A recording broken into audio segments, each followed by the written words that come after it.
Hey everyone, in today's video I'm going to show you guys what in my opinion the fastest way of getting your spectral pages for this Festival of the Lost. Now this is really good to do by yourself, but if you do have multiple friends, you guys can easily just checkpoint farm and it becomes really quick. You'll be getting 9 pages per about 8 minutes or so, which is about the time it would take to play a Crucible game, which takes about 4 minutes.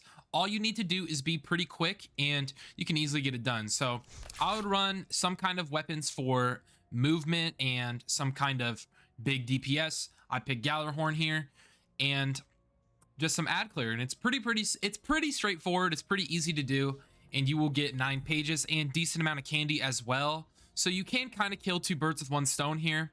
All you do is go to the Witch Queen campaign, click classic, and keep on farming. If you do not have access to the Witch Queen campaign, if you are a free-to-play player, in my opinion, I feel like Rumble might be your best bet. Crucible games seem to give you about 4 pages per or 3 pages per completion, and Rumble can take anywhere between 5 to 10 minutes. So that's not bad, but in the same amount of time, 5 to 10 minutes doing this mission, you can get 9, which is insane, which is double to triple. I don't actually remember how many you get from Crucible, but I want to say it's 3. So keep that in mind. But yeah, this is pretty easy. I also like running transversal steps for movement speed.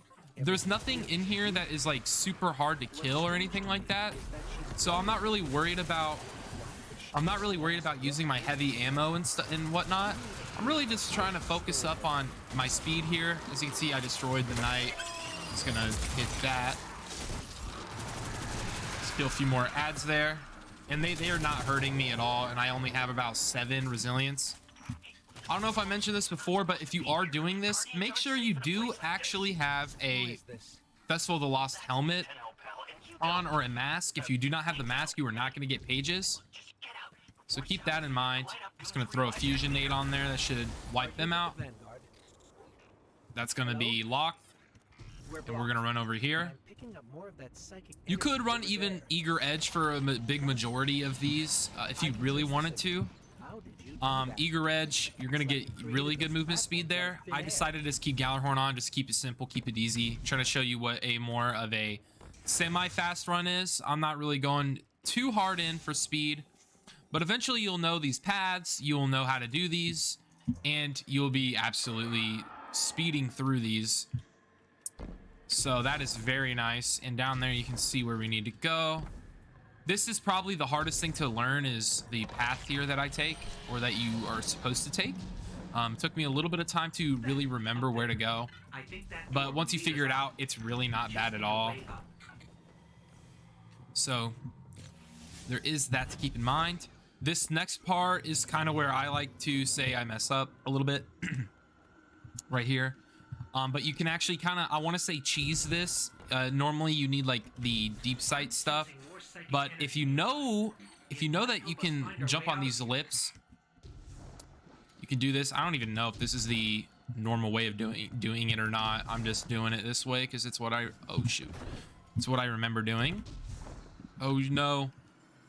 So I'm gonna try to jump on this lip right here. There we go.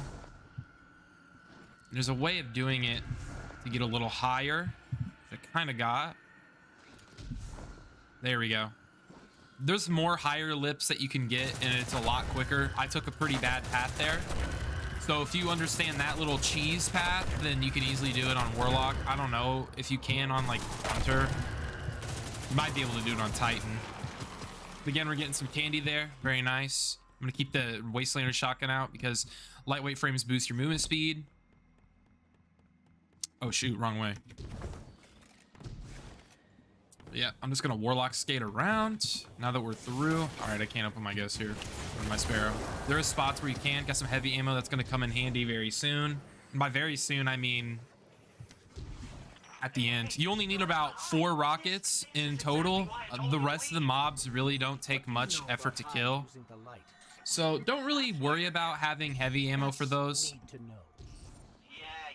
All right, so from here, yeah, you can pull out your Sparrow, which I recommend doing, especially if you have the always on time or always on time Sparrow. It's the fastest Sparrow in the game, and the throne world is pretty big, so you can easily shave off a few seconds to probably a few minutes maybe not a few minutes, at least maybe around a minute or so here.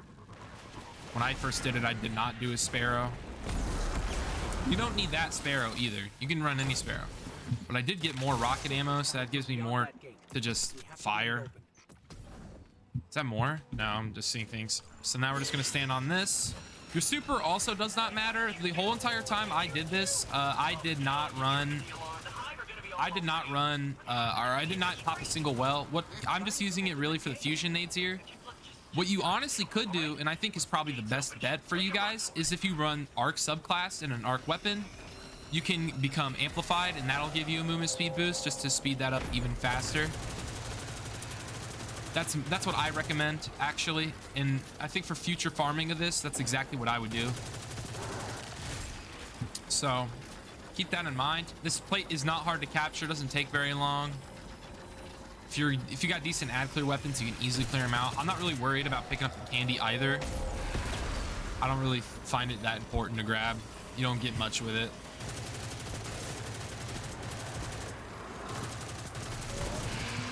Kind of do get a little jumped, but that's why we keep the Wastelander on us. Or whatever your special weapon of choice is. Kill him.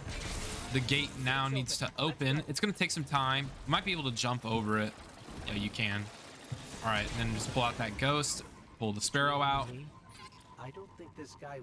then we get to the final bit, and we've only been in here, but only been recording for about 6.5 minutes, which I've probably been in here for 6 minutes, maybe 5.5.